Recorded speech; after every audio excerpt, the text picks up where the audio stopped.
ऐसा क्यों होता है कि किसी का माल हॉटकेक की तरह बिकता है और किसी दूसरे का सारे प्रयास के बाद भी रुक जाता है? क्या आप ये सोचते हैं कि भाग्य का खेल है? नहीं, ये सोच का खेल है, समझ का खेल है। एक बात समझ लीजिए, सब कुछ अपनी बुद्धि से होकर जाता है और इस बुद्धि को यह समझाना बहुत जरूरी है कि विक्रय कला का संबंध माल और माल बेचने से नहीं, वरन ग्राहक और ग्राहक की जरूरत से है। आपकी चेतना ग्राहक से जुड़ी हुई है, तभी आप ग्राहक को समझ पाएंगे और उसका मनोविज्ञान जान पाएंगे। आप जो कुछ बेचते हैं, दरअसल आप ग्राहक की समस्या का समाधान करते हैं। किसी सामान की जरूरत ग्राहक की ऐसी समस्या है जिसका समाधान वह किसी सुयोग्य व्यक्ति के जरिए चाहता है। समाधान करने वाले लोग चारों तरफ बिखरे हुए हैं। योग्य व्यक्तियों की कमी है और वो आप हो सकते हैं। सदियों से व्यापार के माध्यम से ही उपभोक्ता को वस्तुएं मिलती आई हैं।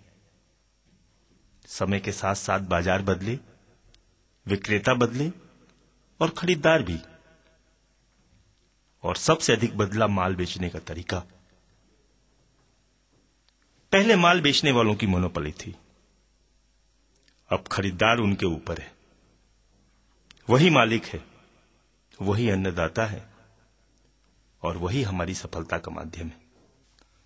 सारा दारोमदार उस पर है।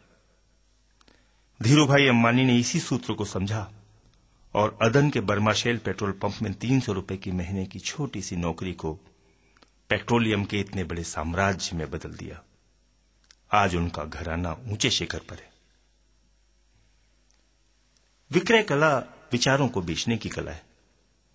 ऐसी योग्यता जो दूसरे व्यक्ति को आपके विचारों को स्वीकार करने के लिए प्रेरित करे। आप जैसा चाहते हैं वैसा ही सामने वाला सोचने लगे और ऐसा महसूस करे कि सच में आप उसके सहायक हैं, शुभचिंतक हैं। व्यापार विक्रेता और क्रेता के बीच एक कड़ी होती है जिसमें सेवा बेची जाती है, वस्तुएं बेची जाती हैं या कोई बिजनेस किया जाता है। ये सब कुछ हम आपस में करते हैं।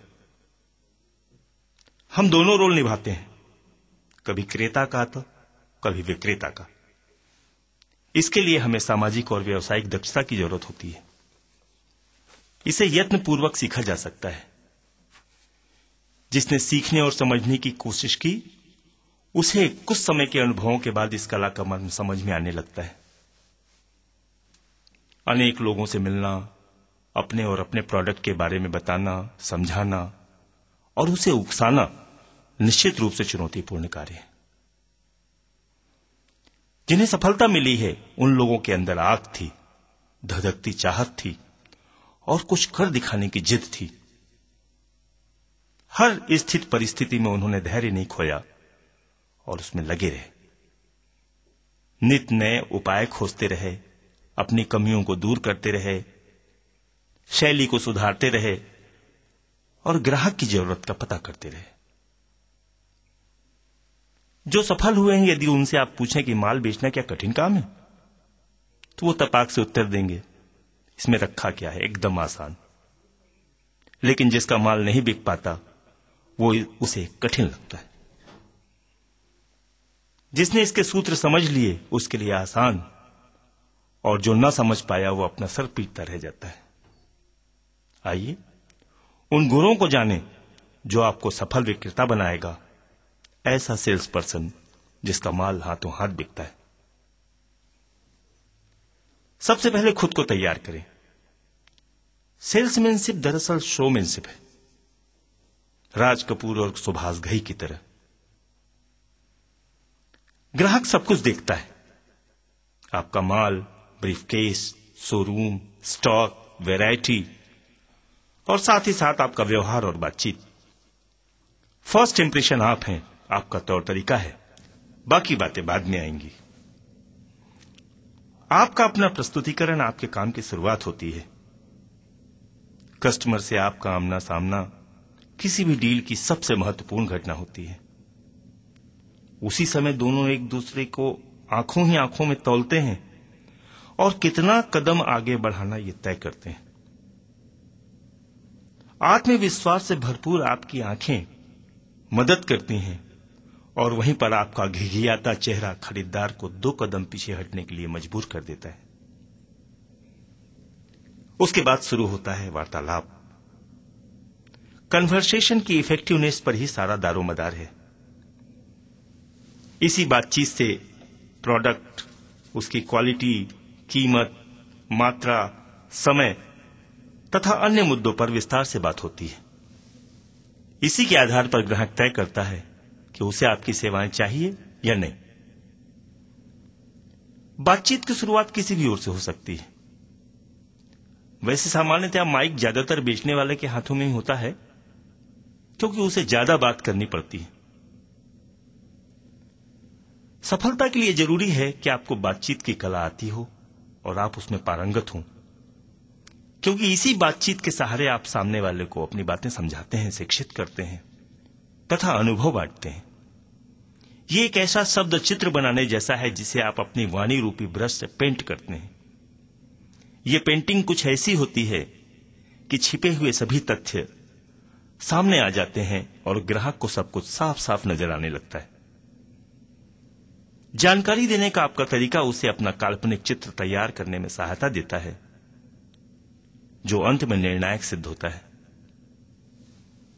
भाषा का सही इस्तेमाल, सटीक शब्दों का चयन और आपका उच्चारण काफी मायने रखता है। इसमें की गई लापरवाही से आपका बनता काम बिगड़ने की संभावना है।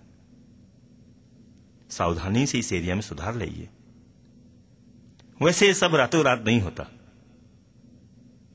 प्रयास करने से सब संभव है। कई बार ऐसा लगेगा कि डील हो गई और अचानक कस्टमर यू टर्न लेकर हाथ से फिसल जाता है। वापस जाने वाला हर ग्राहक आपको कुछ न कुछ सिखाकर जाता है, लेकिन इसका मतलब यह नहीं है कि आप ग्राहक वापस करते रहें और कहें कि मैं सीख रहा हूं। सीखिए, लेकिन जल्दी सीखिए। कंपटीशन जबरदस्त है और समय कम है।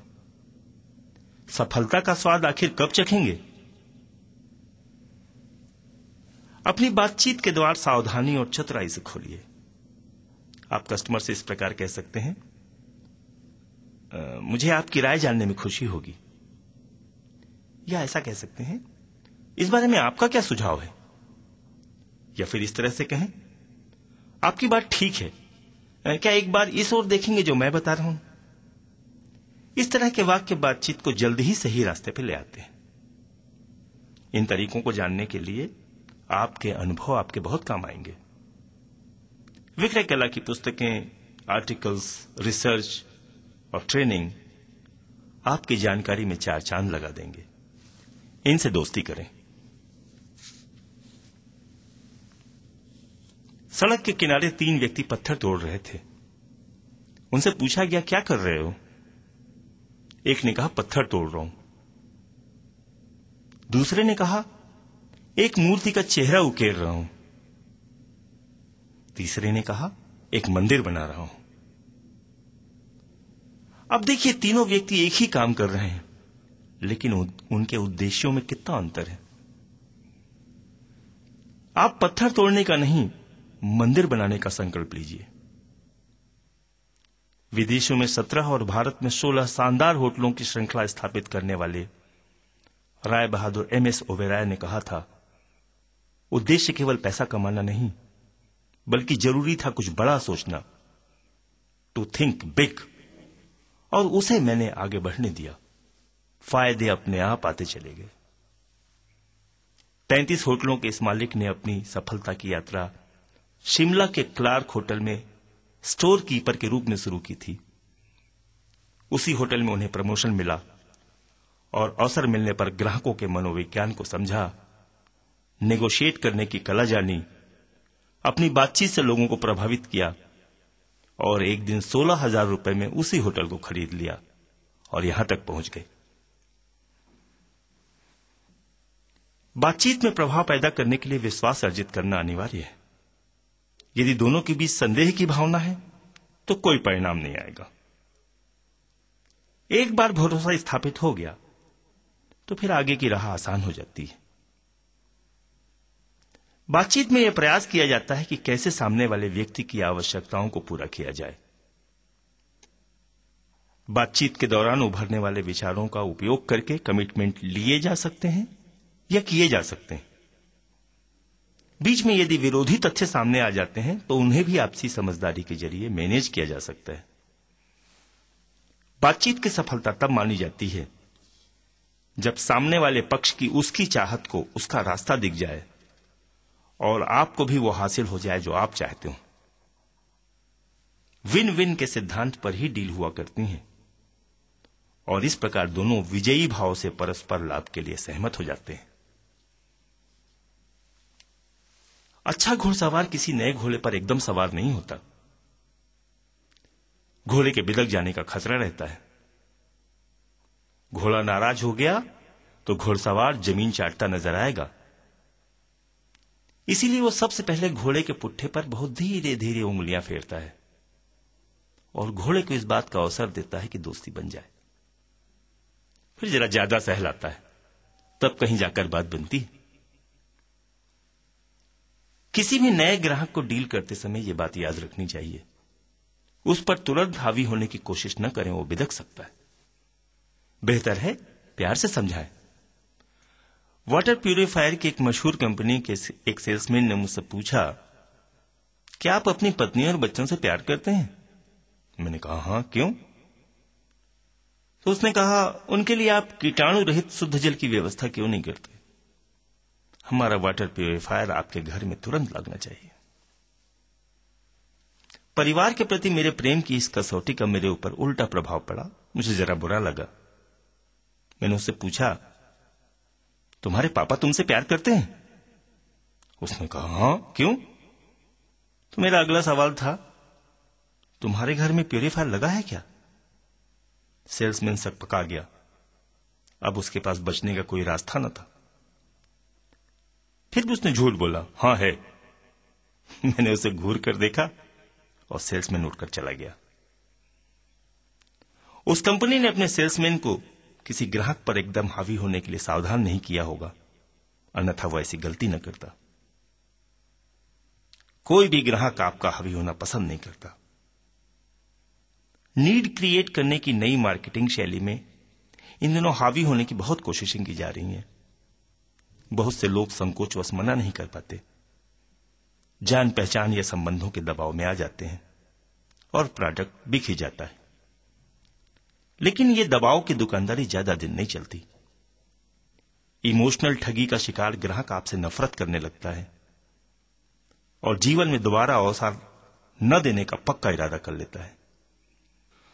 और इस तरह के छोटे छोटे फायदे लेने से बचिए, क्योंकि ये आपके जीवन में होने वाले बड़े फायदों से आपको दूर कर देंगे। आपके परिचित आपसे बचने लगेंगे, मुंह फेर लेंगे और आपकी साख पर लगा बट्टा आपकी कई संभावनाओं को नष्ट कर देगा। मुर्गी को हलाल करने में बुद्धिमानी नहीं है। बेहतर है जब तक मुर्गी जिंदा रहे रोज अंडे खाइए। ग्राहकों के हित में यदि कोई सुझाव आपके पास है तो उसे अप्रत्यक्ष रूप से दीजिए। सुझाव देने का आपका तरीका कुछ ऐसा होना चाहिए ताकि आपके विचार ग्राहक के मस्तिष्क में आसानी से प्रवेश कर जाएं और वो उसका स्वाद लेने लगे, उसे आपकी बातों में अपना फायदा नजर आने लगे।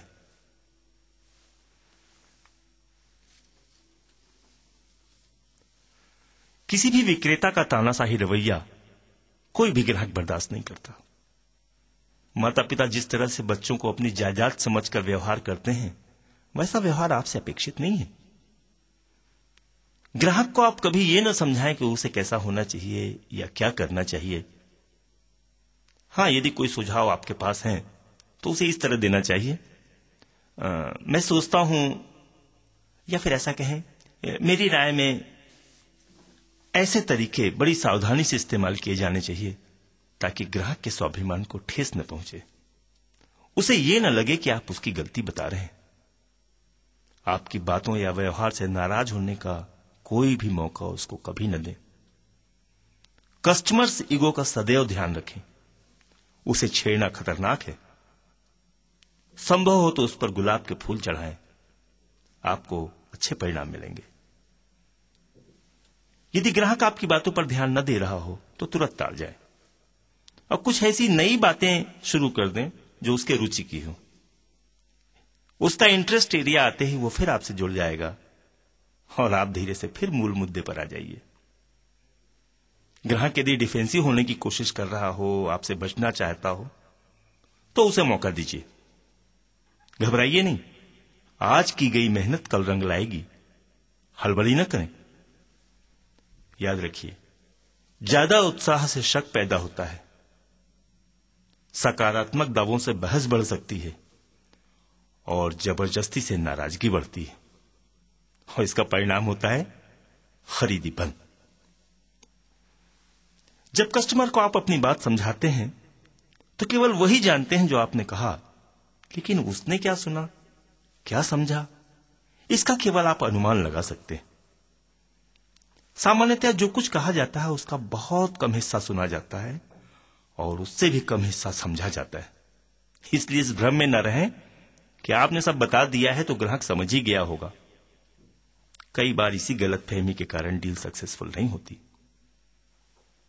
संप्रेषण यानी कम्युनिकेशन के सिद्धांतों को जानना जरूरी है। प्रभावी संप्रेषण के लिए यह आवश्यक है कि कहने वाला अपनी बात को इस ढंग से कहे कि सुनने वाला बिल्कुल वैसा ही सुने जैसा कहने वाला चाहता है। साथ ही यह भी आवश्यक है कि सुनने वाला वैसी ही प्रतिक्रिया वापस करे। मान लीजिए आप अपने प्रदेश के मुख्यमंत्री हैं। आपने अपने कार्यकाल में प्रदेश के विकास के लिए जो कुछ किया, उसके प्रचार प्रसार की उसने बहुत अच्छी व्यवस्था आपने की। मीडिया और भाषणों के माध्यम से आपने लोगों को सारी जानकारी दी। आपने काम भी अच्छा किया था, लेकिन जब चुनाव आए और रिजल्ट आया तो माजरा एकदम उल्टा दिखा। अनेक क्षेत्रों में आपके पार्टी के उम्मीदवार हार गए और आपकी सरकार गिर गई। आपकी हार का यह मतलब नहीं निकाला जाना चाहिए कि आपने काम अच्छा नहीं किया, बल्कि इसका आशय यह है कि जो कुछ आपने किया उसे जनता को बताए जाने का तरीका उतना प्रभावशाली नहीं था जिसका असर मतदाता के ऊपर पड़ता। राजनीति में वही राजनेता सफल होते हैं जो मतदाताओं के दिमाग में चल रहे विचारों को भांप लेते हैं और उनकी तुष्टि करते हैं। इंसान की खोपड़ी गजब की चीज है। इसे समझ लिया तो फिर संसार आपकी मुट्ठी में और सफलता आपके कंधों पर। विक्रय कला जूडो की तरह है। जूडो में सामने वाले का संतुलन बिगाड़कर हमला किया जाता है। उसी तरह आप भी ग्राहक के हाव भाव का अध्ययन कीजिए, उसकी बात के आशय को समझने की कोशिश कीजिए और जैसे ही उसकी कमजोर नस आपको समझ में आती है उसे दबा दीजिए। ग्राहक को माल की खरीदी के लिए उकसाना एक कला है। इसका प्रयोग कीजिए, लेकिन सावधान, ज्यादा होशियारी नहीं बताना। सफल विक्रेता अपने माल के लिए ग्राहक के मन में भूख जगाने का प्रयास करते हैं। ऐसे समय में मैं शब्द को अपनी बातचीत की डिक्शनरी से हटा दीजिए। आप शब्द का प्रयोग काफी मददगार होगा। ये ठीक है कि आपको माल बेचना है, लेकिन याद रखिए कोई ग्राहक इसलिए नहीं खरीदता कि आपकी बिक्री हो जाए। इस बात की चिंता नहीं करता कि आप क्या चाहते हैं। उसका ध्यान केवल एक बात में रहता है कि वो क्या चाहता है। माल बेचते वक्त जल्दबाजी न दिखाएं। ग्राहक की मानसिक भूख बढ़ने दें। कुएं के सामने पानी की क्या कीमत। 4 दिल से मरुस्थल में भटकते व्यक्ति के लिए पानी अनमोल होता है। जैसे ही आपका प्रोडक्ट उसकी जरूरत से जुड़ गया, ग्राहक की उत्सुकता आपको अपने आप नजर आने लग जाएगी। अब इस समय उसके सवालों को ध्यान से सुनिए और जवाब इस तरह से दीजिए ताकि जो कुछ वो जानना या समझना चाहता है सब कुछ स्पष्ट हो जाए। ऐसे समय ग्राहक की नाक पर एक ऐसा रंगीन चश्मा टिका दें जो उसे लुभा दे, आकर्षित कर दे।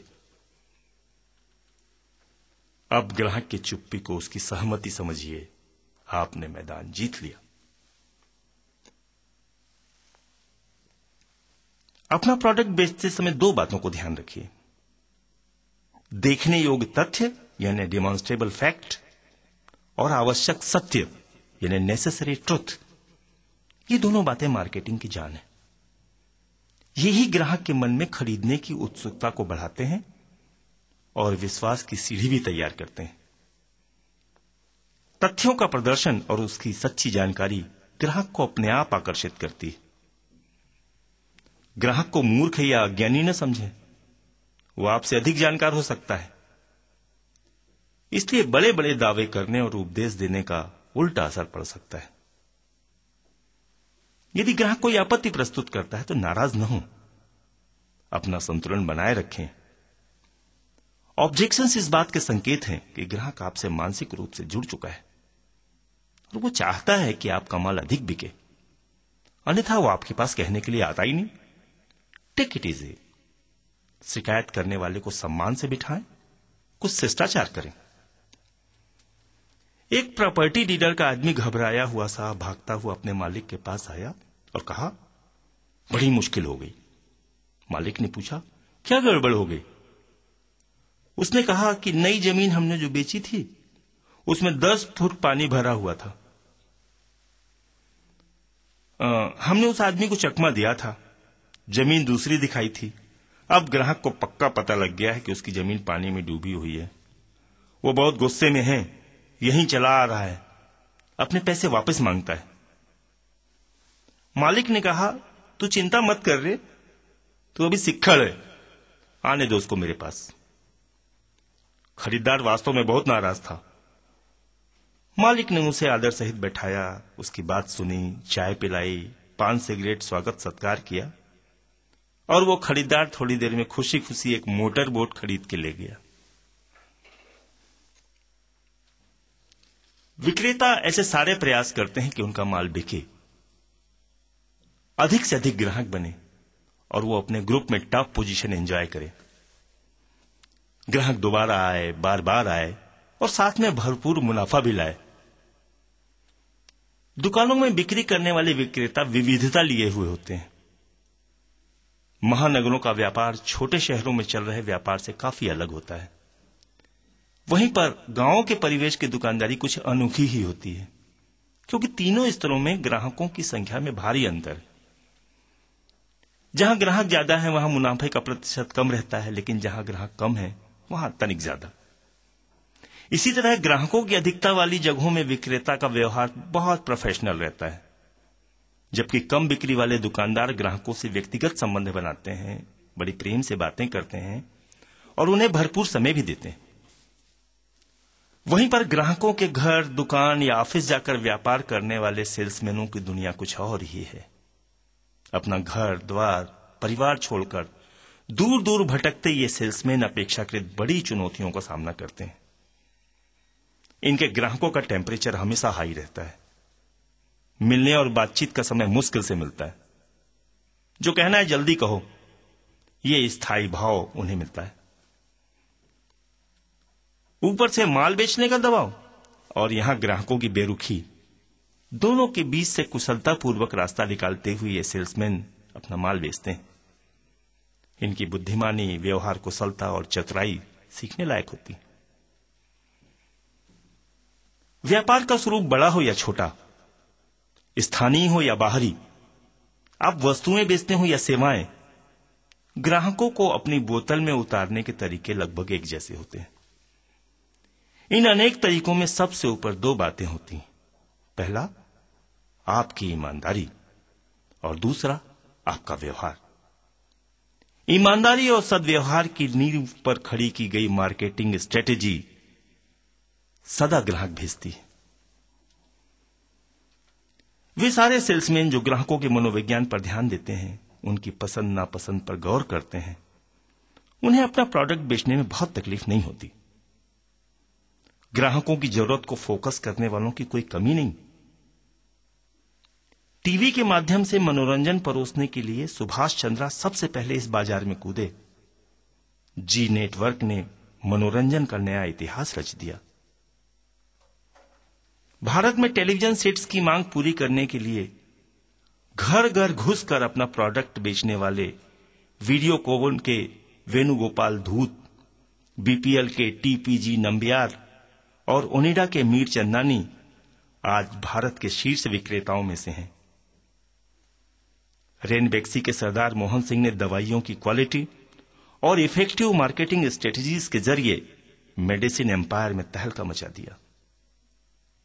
हीरो होंडा के ओम प्रकाश मुंजाल और हमारा बजाज के राहुल बजाज टू व्हीलर्स के सशक्त विक्रेता के रूप में उभरे और इन्होंने पूरी दुनिया में अपनी उपस्थिति दर्ज की। यूनिलीवर के सुशील दत्ता ने धीरे धीरे सारी घरेलू वस्तुओं पर अपना कब्जा जमाया और बाजार मुट्ठी में कर लिया। इस तरह अनेकों उदाहरण हैं जो हमारे आसपास बिखरे हुए हैं। ये सब हमारे प्रेरणा स्रोत हैं, मोटिवेटर हैं। इन सब में ग्राहक और उनकी जरूरत को जानने समझने की विलक्षण योग्यता रही है। अच्छे विक्रेता ग्राहकों की नब्ज पहचानते हैं। वर्तमान में उनकी जरूरतें क्या हैं और भविष्य में उन्हें क्या लगेगा, इसका पूर्वानुमान उन्हें पहले ही से ही हो जाता है। चाय के बाजार में बीएम खेतान, स्टील में टाटा, रुइया, मित्तल और जिंदल, टायर में जेके और आरपी गोयनका ने अभूतपूर्व सफलताएं हासिल की। इस खेल में ऐसे खिलाड़ी भी सामने आए जिन्होंने ग्राहकों को अपना प्रोडक्ट खरीदने के लिए मजबूर किया, उसके लिए माहौल बनाया और नए ट्रेंड सेट किए। इनमें हीरो के व्यापारी भरत शाह, विजय शाह, शराब के व्यापारी विजय मलैया और कंप्यूटर के प्रेम जी, इन जैसे व्यापारियों ने ग्राहकों को अपना माल बेचने के लिए नई जगह बनाई और भरपूर पैसा कमाया। ये सब आपके जैसे इंसान हैं और आप भी इन जैसा बन सकते हैं, ग्राहकों को लुभा सकते हैं और कोशिश करें तो आपका माल भी इन्हीं की तरह हाथों हाथ बिक सकता है। बिजनेस नदी की रेत की तरह बेहिसाब फैला हुआ है। देखना यह है कि आप कितना उठा पाते हैं। सब कुछ बदल गया है। सेलर्स मार्केट अब बायर्स मार्केट में तब्दील हो गया है। इसलिए ग्राहकों के मूड, उसकी पसंद और खुशी का ख्याल रखना हर विक्रेता का प्रथम कर्तव्य है। एक विक्रेता के रूप में यदि सीधे साधे और सामान्य ग्राहकों को आपने प्रोडक्ट बेच भी लिया तो कोई खास बात नहीं। कई बार बेहद कठिन, जिद्दी और चतुर ग्राहक टकरा जाते हैं। आप शाबाशी के हकदार तब होंगे जब इस तरह के ग्राहकों को भी डील करने में आपको कोई परेशानी न महसूस हो। ग्राहक आपसे आखिर क्या चाहता है? अपनी समस्या का समाधान, अच्छा सामान और अच्छी सेवाएं, वाजिब कीमत, सम्मानजनक व्यवहार और ईमानदारी। यदि ये सब आप दे सकते हैं तो आपको आगे बढ़ने से कोई रोक नहीं सकता। अपना प्रोडक्ट बेचना आपके लिए चुनौती है। अपने माइंडसेट में आवश्यक परिवर्तन कीजिए, अपनी कमियों को दूर कीजिए। आप में वे गुण हैं जो आपको सफल बना सकते हैं। बस जरूरत इस बात की है कि आप अपने काम से प्यार कीजिए और अपने ग्राहकों के काम आइए। याद रखिए, आपका माल नहीं, आपकी सोच बिकती है।